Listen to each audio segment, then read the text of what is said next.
Marvel Spider-Man, Knight of the Vulture, a little golden book. By Frank J. Berrios, illustrated by Francesco Legramonti and Silvano Scolari. As the news of an unusual crime spree spread across the city, the web-slinging hero known as Spider-Man took to the rooftops.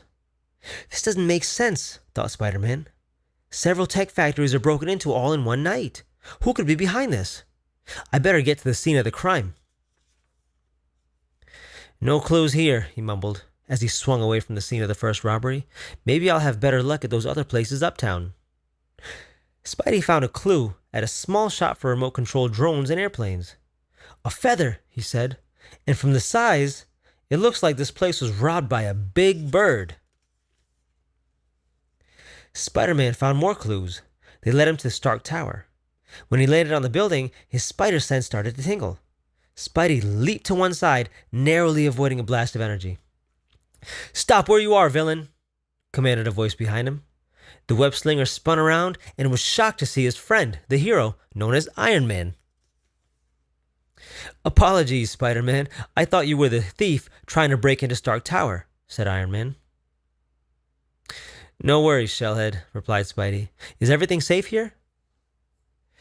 "Let's make sure," Iron Man replied. Inside Stark Tower, the lights suddenly went out. "I guess Mr. Stark forgot to pay the bills," joked Spidey. "Someone has broken into Stark Tower," warned Iron Man, "and I think they're still here." "There!" whispered Iron Man. A bird-shaped drone sliced through the air and snatched Stark's top-secret flight technology plans. Iron Man fired his repulsor rays at the drone, but it slipped away. "Blast that thing, Shellhead!" shouted Spidey, as the drone shot down the hallway, "before it gets out the window." "Too late," replied Iron Man. The heroes raced outside and were shocked to discover the villainous Vulture. "Now all those tech shop robberies make sense," explained Spider-Man. "He was stealing tech for things that fly." "Catch me if you can, do-gooders," said the Vulture. "I have what I came for." "Let's get that bad bird," said Spidey, "and get your tech plans back." "Deal," replied Iron Man. The Vulture swooped down and swerved toward the park. He zipped over rocks, around trees, and under bridges to escape, but no matter how fast he flew, the villain couldn't get away from the two heroes.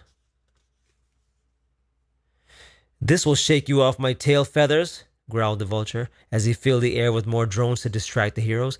"Until next time," the Vulture cackled, making his getaway. "I can't believe the Vulture escaped," said Iron Man, as Spider-Man finished off the last two drones. "With Stark's new flight technology, there's no telling what he'll do next." "Cool down, Shellhead.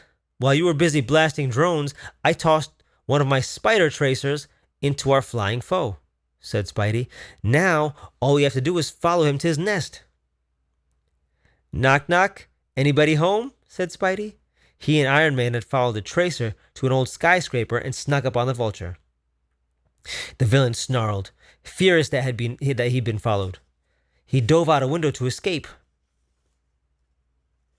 The Vulture weaved through the city, racing toward a crowded tunnel.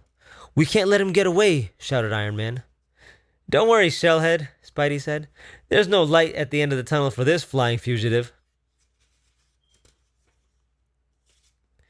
Just in the nick of time, Spider-Man covered the tunnel entrance with webbing. Twick! The fast-flying Vulture flew right into it. "I guess things got a little sticky for the Vulture," Iron Man said. "He'll be back in his cage soon enough," Spider-Man replied as he handed the jailbird over to the police. "And that's just where he belongs."